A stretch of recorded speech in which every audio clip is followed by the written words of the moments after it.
If you were president and you learned that a man had spent 7 years in prison for a crime he did not commit, what would you do? Would you schedule a press conference? Would you wait for reports? Or would you go see him yourself? That morning in Ouagadougou, the city woke beneath a golden sun. But one man wasn't watching the sunrise. He was watching his country fall apart in silence. President Ibrahim Traoré buttoned his shirt. No suit, no media. He stepped into the car and said just one thing: drive me to the prison. No security, no warning. Inside the concrete walls of Ouagadougou Central, there was a man named Emmanuel. No visitors for 7 years, no lawyer, no voice, no hope. Until that morning, this is not a story of politics. It is a story of justice, of what happens when one man listens and another finally speaks. If you believe Africa deserves justice that does not come too late, subscribe. Not just for this video, but for a new kind of leadership, for a dream we must build together. The president sat alone that night, not in the palace, not surrounded by ministers or cameras, just him, a thick prison file, and silence. What he read made his blood go cold. Emmanuel's trial had lasted less than 2 hours. No lawyer, no investigation, no justice. The judge dismissed 3 years ago for taking bribes. The evidence signed confessions with forged signatures. Financial documents altered. Witnesses never even called. The system had failed. But it wasn't a mistake. It was a design. The man behind it all, Laurent Gurr, a businessman with friends in high places and secrets in low places. Emmanuel had worked for him 8 years, never missed a day. Then Gurr's nephew needed a job and Emmanuel became disposable. The president stood up from his desk like a storm building in silence. He called the Minister of Justice. Come now, cancel everything. An hour later, the minister arrived, panting, confused. I visited the central prison, Traoré began. I met a man named Emmanuel. He handed over the file, read, all of it. Then explain how this happened in my country. The minister read in silence. His face lost color with each page. It's terrible, sir. But the conviction stands. The president's voice dropped dangerously quiet. Stands. What else stands? A broken system, a bought judge. We cannot... What? The silence was a verdict. We cannot pretend. Traoré said that nothing happened. He paced the room. His voice sharpened. Tomorrow I want an independent review team, not your friends, not loyalists. Real people, lawyers, human rights observers, defense attorneys. They will reinvestigate every detail. And I want Laurent Gurr investigated. If he did this to Emmanuel, he's done it to others. For the first time in years, the halls of power trembled, not from bombs, but from truth. Over the next 48 hours, the team worked without rest. They traced every step of Emmanuel's conviction, and what they found was worse than imagined.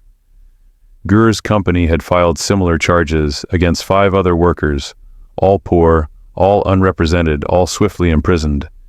The pattern was deliberate, and the cruelty systematic. Worse still, 2 pieces of evidence in Emmanuel's file. The confession and the theft report were confirmed as forgeries by independent analysts. One man's greed, one court's indifference, 7 years in a cell.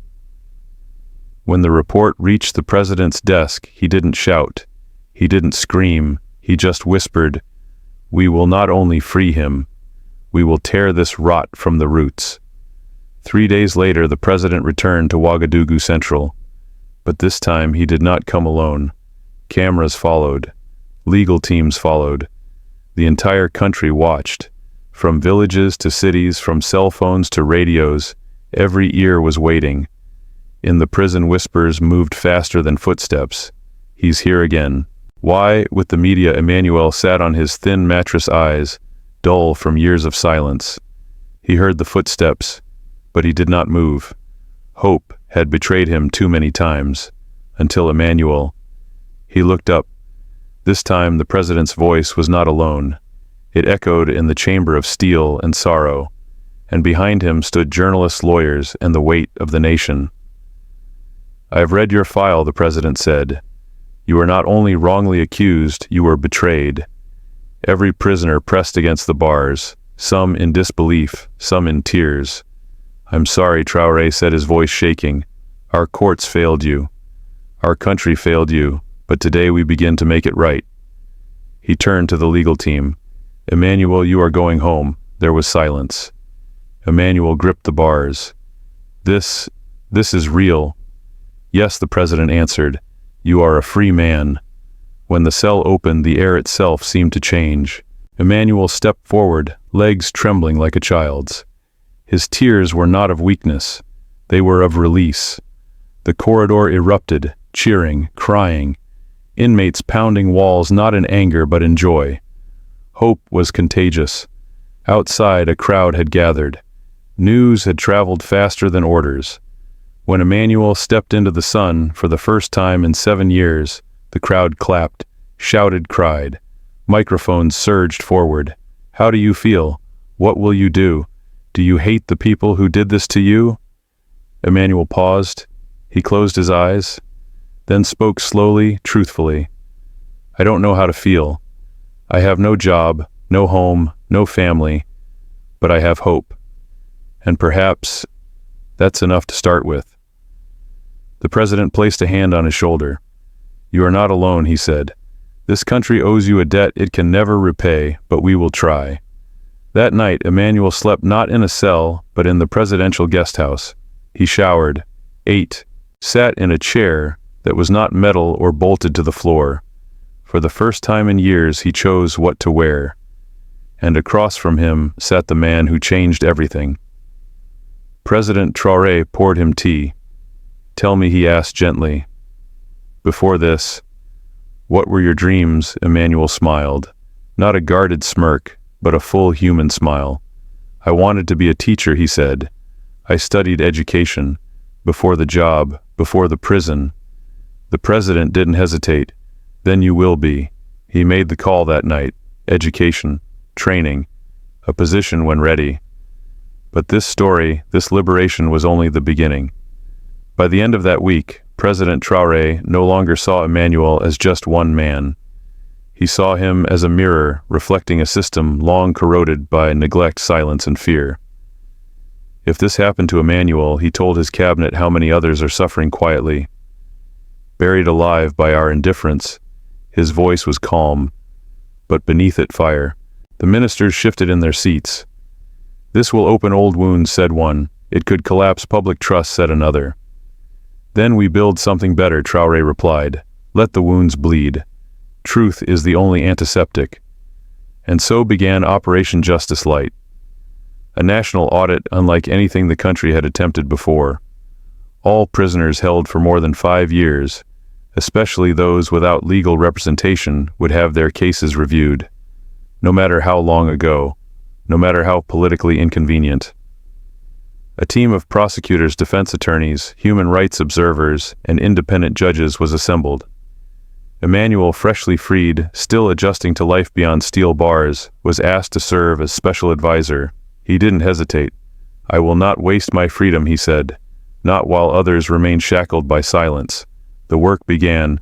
From the dusty cells of Dori in the north to the forgotten corners of Bobo Dioulasso, the team spread out case by case, cell by cell. And what they uncovered was devastating. In a rural prison with no electricity, they found a man who had been held for 12 years with no trial, no file, no record. He had become a ghost in the system, forgotten even by paperwork. In another case, 3 women sat in a small cell, charged with economic fraud. But when the team investigated, they discovered the truth. The women had taken small loans, just $60 each, to pay for their children's school fees.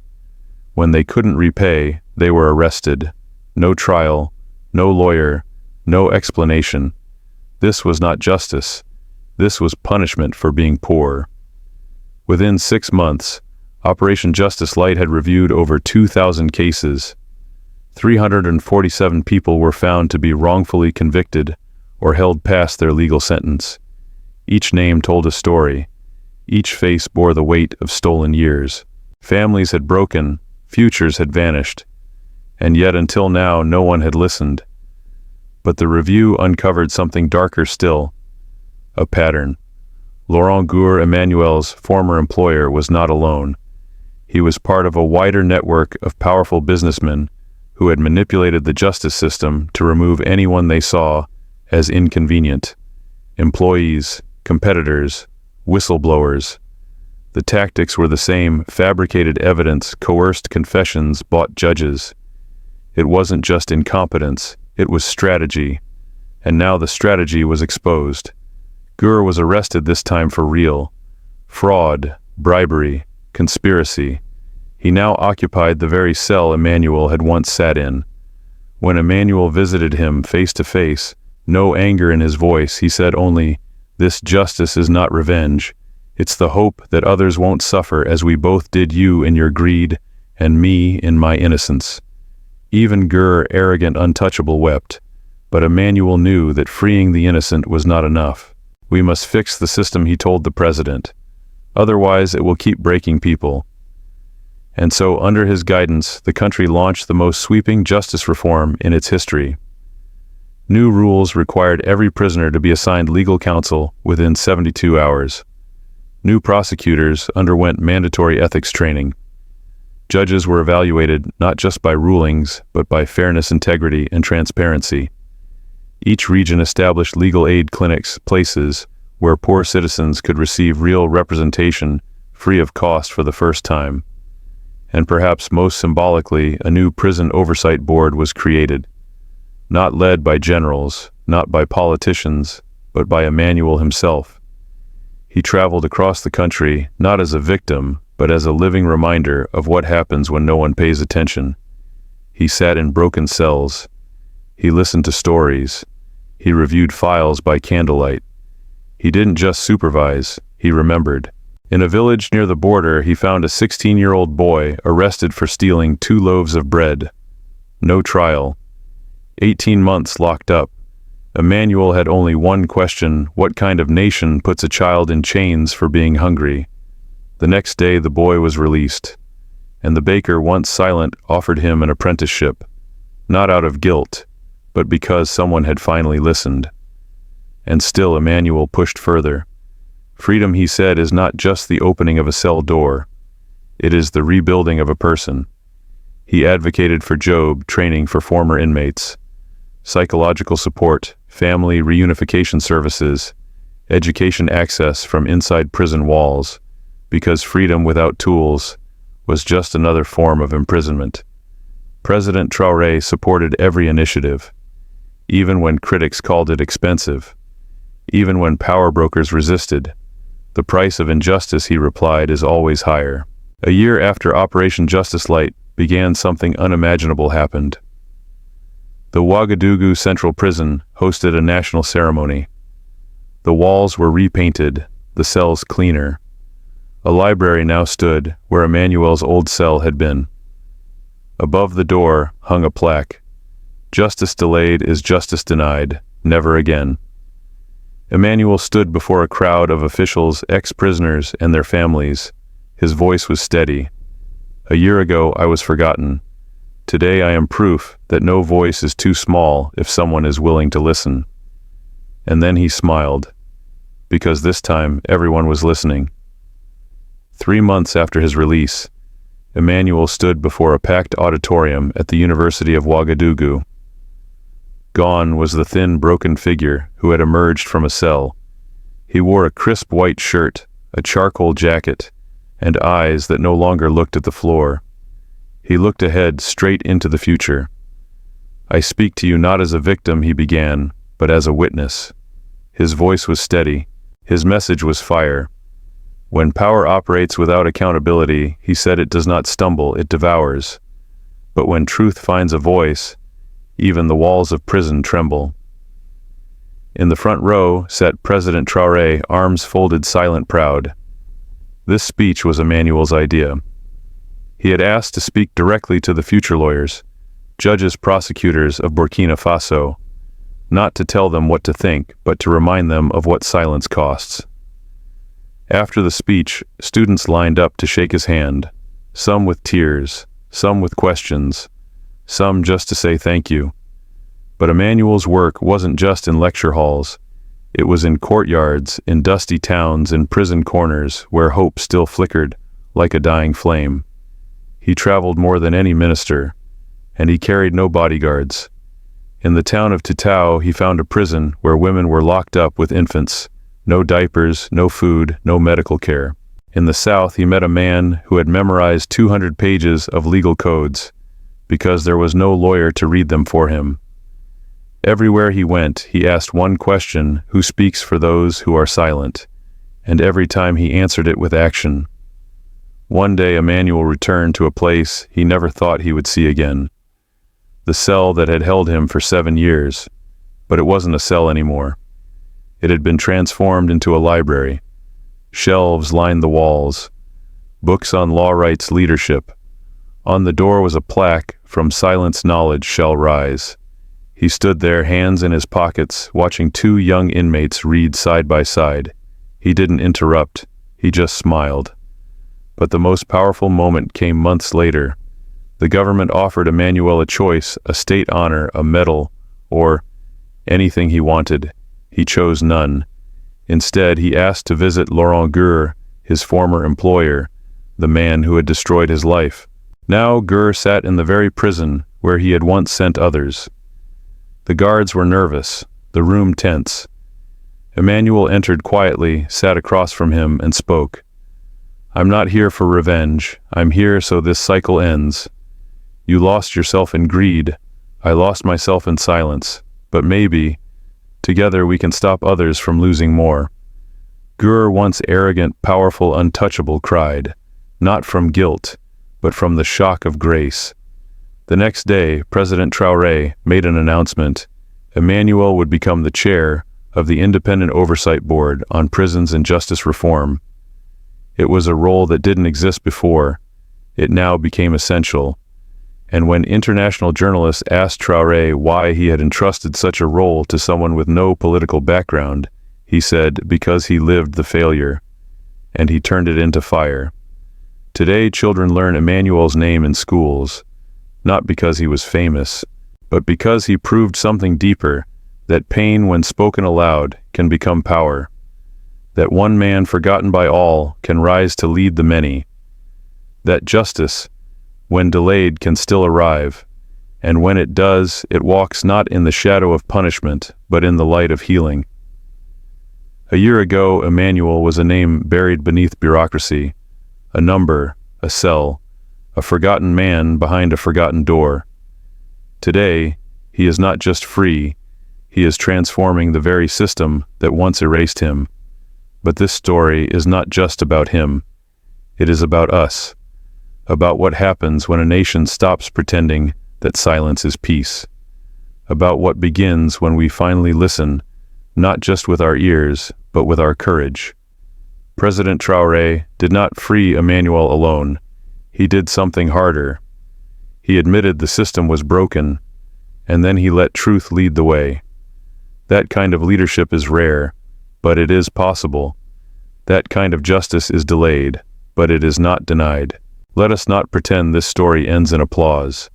There are still cells without windows, still mothers waiting for sons, still boys who believe a courtroom is a place where only money speaks. But now there is also this A-man who once had no lawyer, now chairs the nation's justice reform. A president who once walked alone into a prison now walks with a country at his side. And a cell that once held despair now holds books. That is not a miracle. That is a decision to say, never again. So what do we do with this story? Do we clap and move on?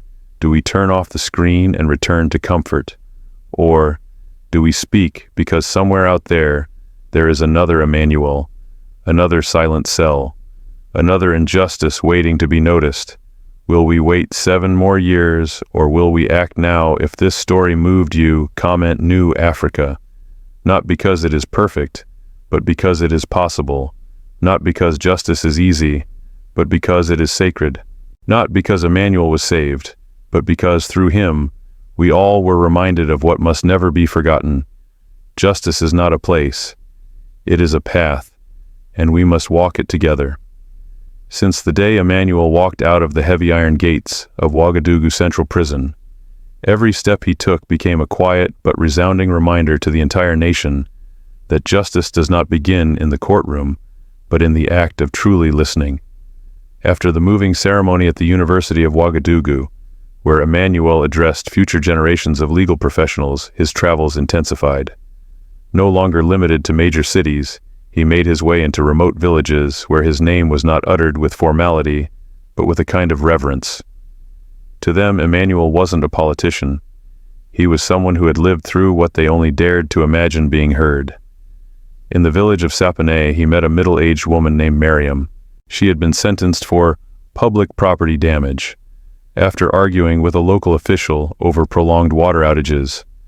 No lawyer, no proper records, and for 4 years, no one even knew where she was. Emmanuel didn't just take notes. He stayed the night collecting testimonies from villagers with the legal team.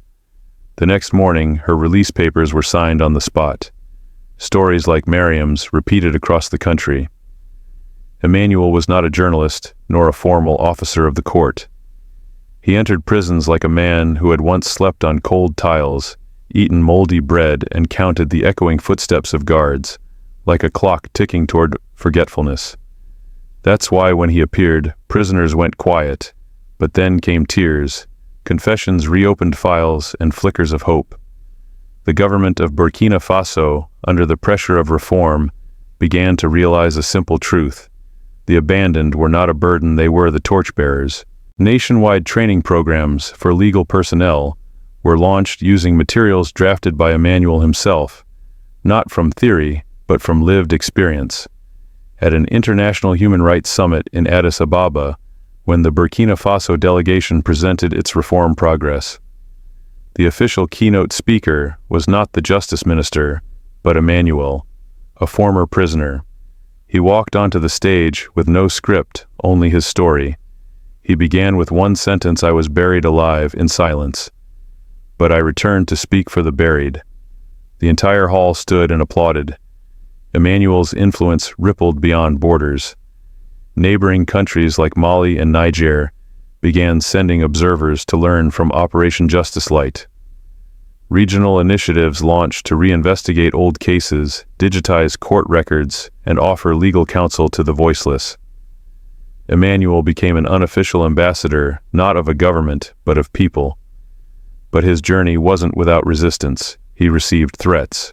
A group of former judges, exposed by his investigations, sent anonymous letters urging him to stop disturbing the past. In one eastern border facility, guards refused him entry, citing new regulations. But Emmanuel did not back down. "The past is not for forgetting," he told a reporter. "It is for understanding why the present still bleeds." Then one afternoon in Fada Ngourma, he encountered someone he never expected: Diallo, a former inmate from his block.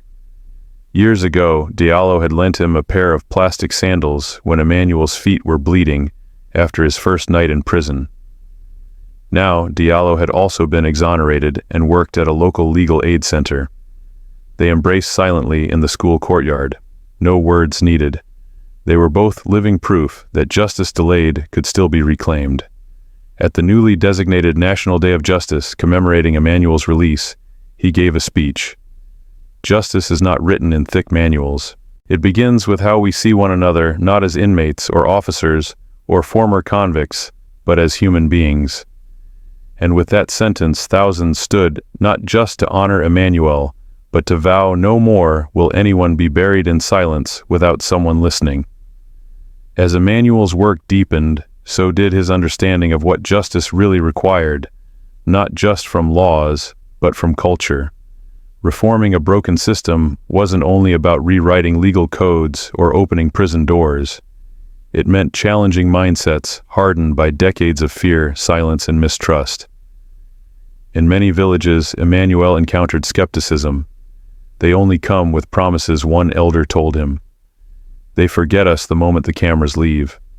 Emmanuel didn't argue. He simply stayed longer. He returned weeks later, not with news crews, but with legal students, medical staff, and volunteers.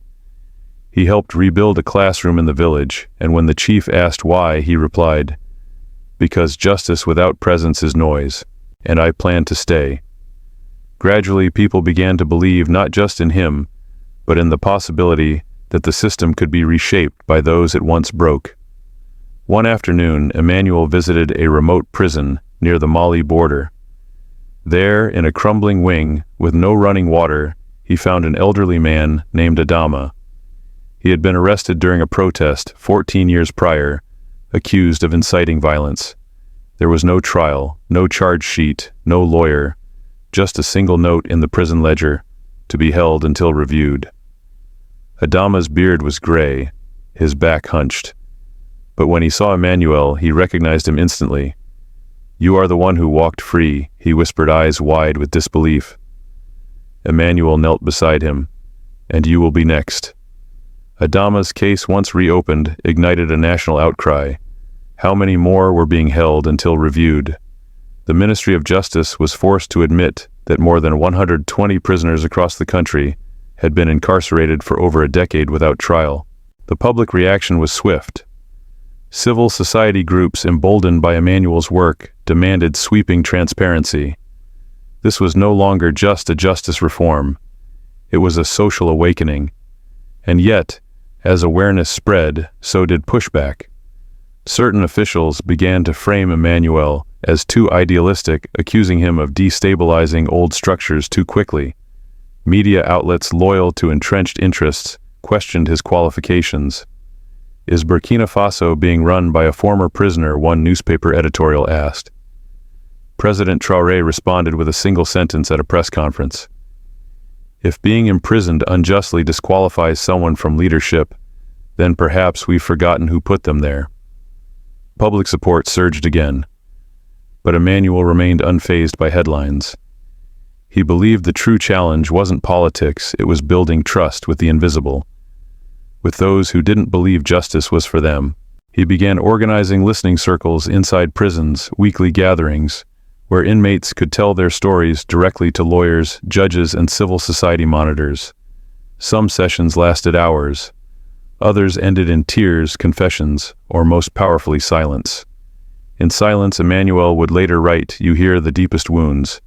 He also pushed for something unprecedented, allowing inmates to vote. "For a system that takes their years, the least it can do is honor their voice," he said. This proposal divided parliament, but Traoré backed it, and within months, Burkina Faso became one of the first African nations to pass a law guaranteeing limited voting rights for incarcerated citizens during national elections. The symbolism was powerful. For the first time, prisoners were seen not as lost causes, but as part of the democratic fabric. The reforms began to inspire the youth. Law students who once dreamed of working abroad now spoke of staying to serve in public defense. Former inmates became paralegals. Families who had given up hope now sat outside courthouses, waiting for news, not with fear, but with anticipation. And yet Emmanuel understood that systems don't heal overnight. In a community near Gawa, he met a boy named Yusuf, aged 12, who had been caught stealing a bag of rice. His mother had died. His father was unknown. With no guardian to claim him, he had been placed in a juvenile holding cell for adults. Emmanuel intervened immediately, and within a day, Yusuf was released into a care program. But Emmanuel didn't stop there.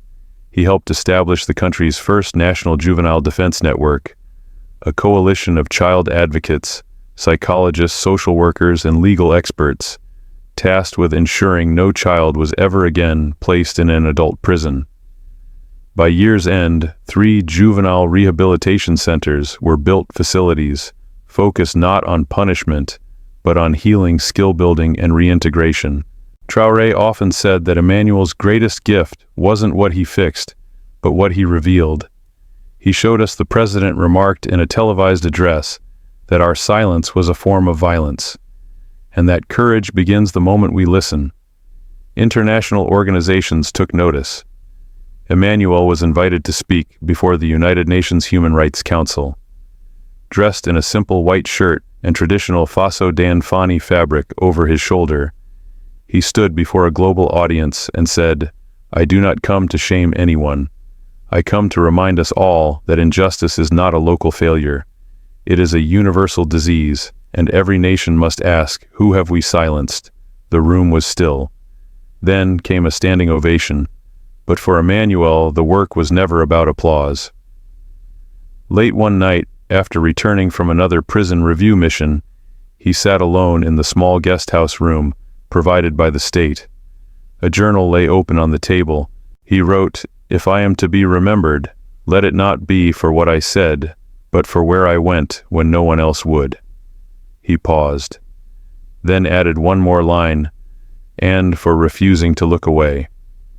The years passed, but the echoes of Emmanuel's footsteps through the prisons of Burkina Faso never faded. In towns where justice had once been a whisper, his name had become a symbol not of pity, but of purpose. In classrooms, his story was read aloud, next to those of Mandela and Sankara. In courtrooms, young public defenders held up his example like a torch proof that truth was not the property of the powerful alone. But for Emmanuel, legacy was never the goal. What mattered most were the small victories. The teenager who became a legal assistant after being wrongfully detained. The mother reunited with her daughter after 6 years of separation. The prison that once echoed with cries of despair, now echoing with the sound of books being read aloud. One afternoon, under the soft orange light of the Ouagadougou sun, Emmanuel walked alone toward a quiet cemetery on the city's edge. He carried no entourage, no reporters followed. In his hand was a folded letter. It was for his mother, the woman who had died while he was behind bars, never knowing her son would one day walk free, let alone change a nation. He knelt beside her grave and placed the letter at its base. "I thought of you every day," he whispered, "and I made sure that no other mother would be kept in the dark." As he rose, he wiped his eyes, not with shame, but with resolve. For even as the country celebrated his achievements, Emmanuel knew the truth: justice is never finished. It must be defended in every generation, not just in courts, but in hearts. Later that evening, a call came from President Traoré. "Walk with me," he said simply. The two men met at the edge of a newly built legal training institute named in honor of the reform movement, the Justice Light Center. The president handed Emmanuel a sealed document. Inside it read, "National Medal of Civic Honor, First Class." Emmanuel smiled. "I don't need this." Traoré laughed. "I know, but the country needs to give it. Not to flatter you, but to remind itself what courage looks like." They stood in silence for a moment, watching students file into evening classes. A generation rising born not of privilege, but of purpose. "I sometimes wonder," Traoré said, "what would have happened if I hadn't gone to the prison that morning." Emmanuel nodded slowly. "Maybe I'd still be there, or maybe I wouldn't be alive. But you came," he added, "and that changed everything, not just for me, but for all of us." Traoré looked at him. "No, Emmanuel, you changed everything. I only opened the door. You tore down the walls." And for a moment, the two men, one a president, the other, once a forgotten inmate, stood, not as leader and advisor, but as brothers forged in truth. That night across the country, radios played excerpts of Emmanuel's journey. From villages in the north to coastal towns in the south, families listened in silence. Some wept. Others simply sat still, realizing for the first time that justice had a face, and it had suffered, and it had overcome. At the Ministry of Justice, a new statue was erected, not of a general or politician, but of a man in a simple shirt, holding a legal file in one hand and reaching his other hand toward an open prison door. At the base it read, "He was silenced, but he chose to speak. And in doing so, he taught a nation to listen." Years later, long after Emmanuel stepped back from public duties, he continued to mentor young reformers. He taught in law schools, visited remote tribunals, and wrote a book titled The Door That Opened Both Ways. It became a national bestseller, not because it was dramatic, but because it was honest. He never ran for office. He never wanted power. But in the hearts of the people, he held a position no election could grant a man who had lived the worst of the system, yet refused to let it define him. And when he finally passed away quietly in his sleep at the age of 73, the entire country mourned. Flags were lowered, classes paused. Even inmates across the nation held moments of silence, many of whom were free because of him. His funeral was attended by 3 presidents, dozens of legal reformers, former prisoners, and thousands of ordinary citizens. But it was the closing speech by a young law student once imprisoned for a crime he didn't commit that brought everyone to tears. He stepped up to the podium and said Emmanuel didn't just change the law. He changed what we expect from justice. He reminded us that silence is not peace, that forgiveness is not weakness, and that one truly listened to man, can heal a nation that forgot how to feel. The crowd stood in thunderous, tearful applause.